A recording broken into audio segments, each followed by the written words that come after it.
नमस्कार प्यारे विद्यार्थियों। देखिए आज फिर हम बात करेंगे वही एनिमल न्यूट्रिशन के क्वेश्चन आंसरों के बारे में। और आज के अपने टॉपिक रहेंगे रूमिनल पारिस्थितिकी और बाईपास प्रोटीन। ठीक है, तो इनसे जो भी क्वेश्चन आंसर बनते हैं उनको देख लेते हैं। देखिए पहला क्वेश्चन है, रूमन का सामान्य तापमान एवं पीएच होता है तो कितना होता है भाई। देखिए रूमन का जो सामान्य तापमान होता है वो होता है 39 डिग्री सेंटीग्रेड, पर पीएच कितना होता है 6.5 से 6.8 होता है। ठीक है, देखिए दूसरा क्वेश्चन है, रूमन में जीवाणुओं की संख्या होती है, कितना होती है, वो होती है 10 की पावर 10 पर ml रूमन लेकर होती है। ठीक है, देखिए तीसरा क्वेश्चन है, रूमन में प्रोटोजोआ एवं फफूंदी की संख्या प्रति ml रूमन द्रव में क्रम से होती है। तो देखिए जो प्रोटोजोआ की संख्या होती है ना वो तो होती है 10 की पावर 6, और फफूंदी की संख्या होती है वो कितनी होती है 10 की पावर 3 होती है। ठीक है, देखिए चौथा क्वेश्चन है, रूमन में सूक्ष्म जीवियों की संख्या का निर्धारण करता है, कौन करता है, प्रोटोजोआ करता है। कौन करता है, प्रोटोजोआ करता है। ठीक है, अच्छा क्वेश्चन है, ध्यान रखना है। पांचवा क्वेश्चन है, डिफोनेशन कहलाता है, क्या होता है डिफोनेशन का मतलब। देखिए डिफोनेशन का मतलब होता है रूमन से प्रोटोजोआ को हटाना। क्या होता है, रूमन से प्रोटोजोआ को हटाना क्या कहलाता है, डिफोनेशन कहलाता है। छठवां क्वेश्चन है, रूमन में मुख्यतः पाए जाने वाले जीवाणु कौन से पाए जाते हैं बताओ, ग्राम पॉजिटिव पाए जाते हैं, ग्राम नेगेटिव पाए जाते हैं, बताइए। रूमन में कौन से जीवाणु पाए जाते हैं, तो वो पाए जाते हैं ग्राम नेगेटिव। ठीक है, जब रूमन की माइक्रोबायोलॉजी पढ़ोगे ना तो आपको सब कुछ पता चल जाएगा। ठीक है, देखिए सातवां क्वेश्चन है कि किण्वन द्वारा बनी हुई गैसों का जानवर के शरीर से बाहर निकलना क्या कहलाता है भाई। अच्छा क्वेश्चन है ना। देखिए जब जानवर के क्या होता है, फर्मेंटेशन होता है तो वो गैस बनती है ना, तो उन गैसों का शरीर से बाहर निकलना क्या कहलाता है, बताइए। देखो एरक्टेशन भी बोलते हैं, है ना, बर्पिंग भी बोलते हैं और वेल्चिंग भी बोलते हैं, तो आंसर क्या हो जाएगा, डी हो जाएगा। ठीक है, आठवां क्वेश्चन है, रूमिनल किण्वन से बनने वाली रूमिनल किण्वन से बनने वाली गैसों का सही अनुपात बताइए। तो देखिए सबसे ज़्यादा मात्रा में बनती है CO2। कौन सी बनती है, CO2 बनती है, उसके बाद मैथेन बनती है, फिर हाइड्रोजन बनती है। तो कितना बनती है ये आप बताओ। देखिए 40% तो बनती है CO2, ठीक है, और 35% क्या बनती है, मैथेन बनती है, और 5% हाइड्रोजन बनती है। तो आंसर अपना ये हो जाएगा। देखिए नवा क्वेश्चन है, दुग्ध वसा निर्माण के लिए जिम्मेदार BFA है।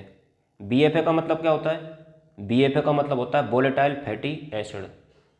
जैसे एरुमंथी जानवर होते हैं ना, एरुमंथी जानवरों में ग्लूकोज का पाचन होता है तो क्या बनता है, कार्बोहाइड्रेट बनता है कि नहीं बनता। ऐसे ही जो रुमंथी जानवर होते हैं ना, जब उनमें कार्बोहाइड्रेट का पाचन होता है तो क्या बनते हैं, BFA बनते हैं, वोलेटाइल फैटी एसिड बनते हैं।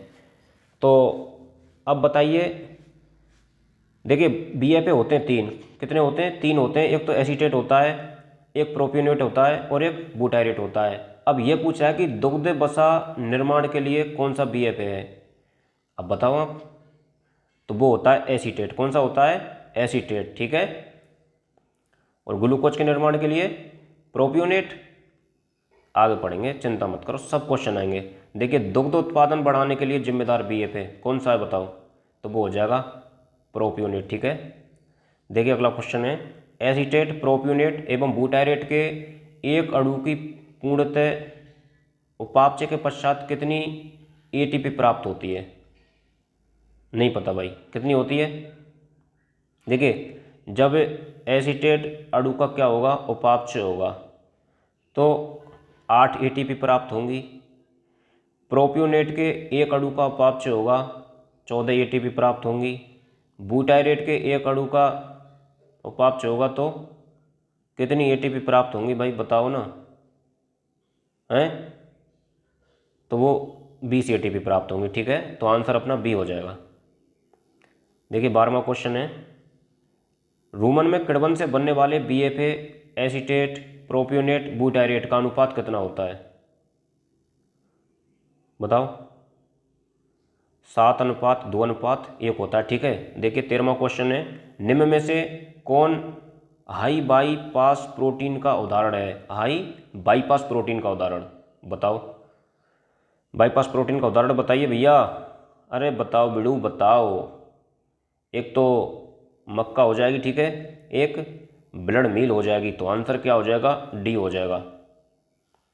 देखिए 14वां क्वेश्चन है, रूमन के जीवाणु होते हैं, कैसे होते हैं? अविकल्पी अवायवी होते हैं या अविकल्पी वायवी होते हैं या विकल्पी वायवी होते हैं?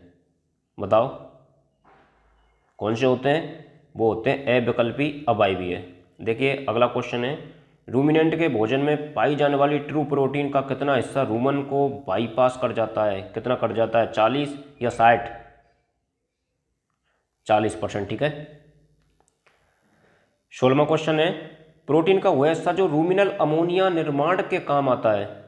प्रोटीन का वह हिस्सा जो रूमिनल अमोनिया निर्माण के काम आता है, बताइए कौन सा हिस्सा है? ट्रू प्रोटीन का 60% हिस्सा एवं एनपीएन का 100% हिस्सा, ठीक है। टीपी का मतलब है ट्रू प्रोटीन, एनपीएन का मतलब नॉन प्रोटीन नाइट्रोजन। 17वां क्वेश्चन क्या कह रहा है?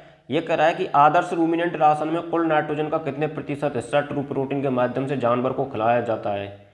तो वो खिलाया जाता है 85%। कितना? 85%, ठीक है। देखिए अगला क्वेश्चन है, प्राकृतिक बाईपास प्रोटीन है। प्राकृतिक बाईपास प्रोटीन मक्का हो जाएगी, है ना। मक्का क्या है? प्राकृतिक बाईपास प्रोटीन।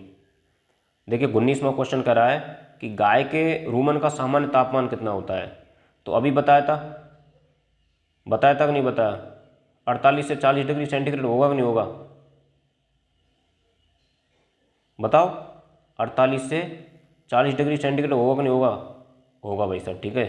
देखिए अगला क्वेश्चन है, मिनी रूमिनेंट किसे कहा जाता है? Mini ruminant. तो मिनी रूमिनेंट किनको बोलते हैं? प्रोटोजोआ को बोलते हैं, ठीक है। रूमिनल माइक्रोफ्लोरा किसे कहा जाता है? रूमिनल माइक्रोफ्लोरा, बताइए किसको बोलते हैं? अच्छे क्वेश्चन है, किसको बोलते हैं? जीवाणु को बोलते हैं, ठीक है। देखिए 22वां क्वेश्चन है कि निम्न में से किस बीएफए का अवशोषण सबसे तेज होता है? सबसे ज़्यादा अवशोषण कौन से बीएफए का होता है, बताइए? तो वो हो जाएगा बुटाइरेट, है ना। देखिए 23वां क्वेश्चन है, रूमिनल द्रव की ऑस्मोलेलिटी होती है, कितनी होती है? वो होती है 3 से, ठीक है। अगला क्वेश्चन है, देखिए रूमन में बनने वाली अमोनिया को उपयोग में लेने वाला सूक्ष्म जीव है। बहुत अच्छा क्वेश्चन है भाई, बताइए रूमन में बनने वाली जो अमोनिया होती है उसको कौन सा सूक्ष्म जीव काम में लेता है? तो वो लेता है बैक्टीरिया, ठीक है। देखिए 25वां क्वेश्चन है, रूमन का सामान्य रेडॉक्स पोटेंशियल होता है, कितना होता है? वो होता है 250 से 400 450 मेगावाट, है ना। एमबी की फुल फॉर्म बताना यार आप, ठीक है। अगला क्वेश्चन है, गाय के रूमन में कीटोजेनिक एवं ग्लूकोजेनिक वीएफए का सामान्य अनुपात कितना होता है? कीटोजेनिक एवं ग्लूकोजेनिक। कीटोजेनिक क्यों बोलते हैं पता है? कीटोन बॉडी करवाते हैं ना, इस वजह से बोल देते हैं। ग्लूकोजेनिक ग्लूकोज का उत्पादन करवाता है, इसलिए बोल देते हैं। तो इनका अनुपात होता है वो कितना होता है? 4:1 होता है, ठीक है। देखिए 27वां क्वेश्चन है, रूमिनल अमोनिया का कितने प्रतिशत हिस्सा जीवाणुओं की प्रोटीन बनाने के काम आता है? तो कितना आता है? 90% हिस्सा। कितना? 90% हिस्सा होता है वो जीवाणुओं की प्रोटीन बनाने के काम आता है। अगला क्वेश्चन है कि रोमंथी जानवरों में बीएफए से कितनी ऊर्जा प्राप्त होती है? बीएफए से तो बहुत ऊर्जा प्राप्त होती है। कितना प्राप्त होती है? 70%। 29वां क्वेश्चन है, रूमंथी जानवरों में बीएफए का अवशोषण किस विधि से होता है? अच्छा क्वेश्चन है भाई। बीएफए का जो अवशोषण होता है वो किस विधि से होता है? एक्टिव डिफ्यूजन से होता है या पैसिव डिफ्यूजन से या सैंपल डिफ्यूजन या दोनों? बताइए। अरे दोनों से होता है ना। दोनों से होता है, एक तो पैसिव डिफ्यूजन और एक सिंपल डिफ्यूजन से, ठीक है। देखिए तीसरा क्वेश्चन है, रूमंथी जानवरों में प्रोपियोनेट के उपापचय के लिए आवश्यक होता है, कौन आवश्यक होता है? एक तो विटामिन B12 आवश्यक होता है और एक विटामिन B7। अच्छा ये बताइए, विटामिन जो B12 होती है उसको क्या बोलते हैं? साइनोकोबाल्मिन बोलते हैं, ठीक है। और विटामिन 7 को क्या बोलते हैं? अगर आपको पता हो तो बताना, है ना। रूमंती जानवरों को ज़्यादा चारा खिलाने से क्या होता है? पेट भर जाता है, ऐसा ही है क्या? नहीं, ऐसा बिल्कुल भी नहीं है। जब ज़्यादा चारा खिलाएंगे ना तो दूध की मात्रा एवं दूध में फैट की मात्रा बढ़ेगी। दूध में फैट प्रतिशत बढ़ेगा। इसमें तो कम हो रहा है, ये तो गलत है। दूध में फैट प्रतिशत कम होगा, ये भी गलत है। कोई प्रभाव नहीं पड़ेगा, ये भी गलत है। ठीक है, तो प्रभाव क्या पड़ेगा? जब जानवर को ज़्यादा मात्रा में चारा खिलाएंगे ना तो दूध में फैट की मात्रा बढ़ जाएगी, और जब दाना ज़्यादा खिलाएंगे तो जब दाना ज़्यादा खिलाएंगे तब किसकी मात्रा बढ़ेगी? बताना है तुमको, ये है ना, पढ़ रहे हो आप, कोई मजाक थोड़ी नहीं है। अगला क्वेश्चन है, रूमंती जानवरों को ज़्यादा दाना खिलाने से क्या होगा? क्या होगा? दूध में फैट प्रतिशत कम होगा? नहीं, दूध की मात्रा बढ़ेगी, बिल्कुल बढ़ेगी। दूध की मात्रा एवं दूध में फैट प्रतिशत कम होगा, कोई प्रभाव नहीं पड़ेगा। नहीं, आंसर 32 में का क्या हो जाएगा? बी हो जाएगा, दूध की मात्रा बढ़ेगी। जब दाना खिलाएंगे तो दूध की मात्रा बढ़ेगी, और जब चारा खिलाएंगे तो फैट की मात्रा बढ़ेगी। ठीक है, ध्यान में रखना है। अगला क्वेश्चन है कि रूमन में सर्वाधिक द्रव्यमान में कौन से सूक्ष्म जीव पाए जाते हैं? कौन से पाए जाते हैं? वो पाए जाते हैं जीवाणु। ठीक है, कौन से पाए जाते हैं? जीवाणु पाए जाते हैं। 34वां क्वेश्चन है, बाईपास प्रोटीन के बारे में सत्य कथन है। इसका रूमन में किण्वन होता है। Blood meal very low bypass protein है, यह सीधे एवोमेसम में चली जाती है। इसका पूर्णतः पाचन रूमन में होता है। तो सही आंसर क्या होगा इसका? सही आंसर ये होगा कि यह सीधे एवोमेसम में चली जाती है, तभी तो उसको क्या बोलते हैं? बाईपास प्रोटीन बोलते हैं। देखिए 35वां क्वेश्चन है, पशु क्रिया में यूरिया चक्र कहाँ चलता है? किडनी में चलेगा, कहाँ चलेगा बताओ? किडनी में चलेगा या यकृत में चलेगा? देखो इसमें तो चलने से रहा और इसमें भी चलने से रहा, ये तो आपको कन्फर्म पता है। या तो इसमें चलेगा या इसमें चलेगा। अब इनमें से भी कहाँ चलेगा ये आप बताइए। तो वो चलेगा यकृत में भाई साहब। कहाँ चलेगा? यकृत में चलेगा। ठीक है, लीवर में। यकृत में निर्मित यूरिया का कितने प्रतिशत हिस्सा पुनः रूमन में चला जाता है? कितना चला जाता है बताओ, कितना चला जाता है?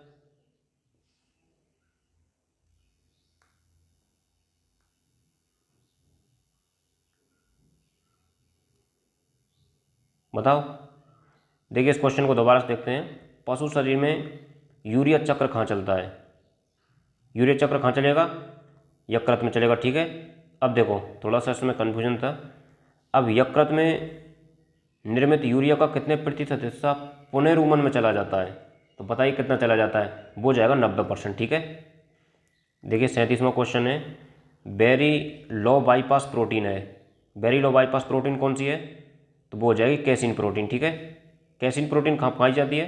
तो वो पाई जाती है भैंस के दूध में। किस में पाई जाती है? भैंस के दूध में पाई जाती है। और गाय के दूध में कौन सी प्रोटीन पाई जाती है? बीटा कैरोटीन, है ना।